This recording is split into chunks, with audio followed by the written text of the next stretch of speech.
යාළුවනේ ඉතින් කොහොමද ඔයාලට? මම ඩිස්කවරි බෝයි. ඉතින් මාදුගගේ බෝට්ටුවක් කෙලවන්න මට chance එකක් හම්බුණා. අපි මේකේ රවුමක් යන ගමන් තමයි අපේ මේ අයියා මට කිව්ව පොඩ්ඩක් ඩ්‍රයිව් කරලා බලන්න කියලා. ඒකත් ඉතින් වෙනස්ම අත්දැකීමක්. සෑහෙන දුරක් ගියා. ඒ වගේම අපි ෆිස් තෙරපියකට ගියා. තව මාදුගගේ අපිට පාලමක් හම්බුණා. මම ඒකේ වීඩියෝ එකක් දාලා තියෙනවා මේකේ. ඒකත් වෙනස්ම එක්ස්පීරියන්ස් එකක්. ඒවා ඉතින් දකින්න මොන දේවල් තමයි ජීවිතේ තියෙනවා. ඒ වගේ තමයි මෙතන ෆිස් තෙරපි එක. ඒකත් වෙනමම ලෝකයක්. මාරම ලස්සනයි. හෙලෝ කොහොමද යාළුවනේ? අද අපි යන්නේ මාදුගගේ.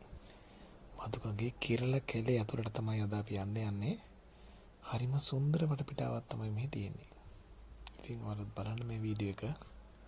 මාව සබ්ස්ක්‍රයිබ් කරන්න, මාව ලයික් කරන්න. බලන්න කොච්චර ලස්සනද කියලා. මේ කිරළ කැලේ ඇතුළට යනකොට පුදුම සිසිලසක් තමයි තියෙන්නේ. හැබැයි ඒ වගේම තමයි රස්නෙත්. ඒ වුණාට ඉතින් හරිම ලස්සනයි.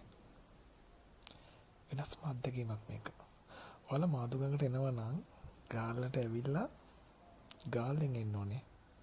කෙලින්ම හික්කඩු බීච් එක පැත්තට. හික්කඩු බීච් එකෙන්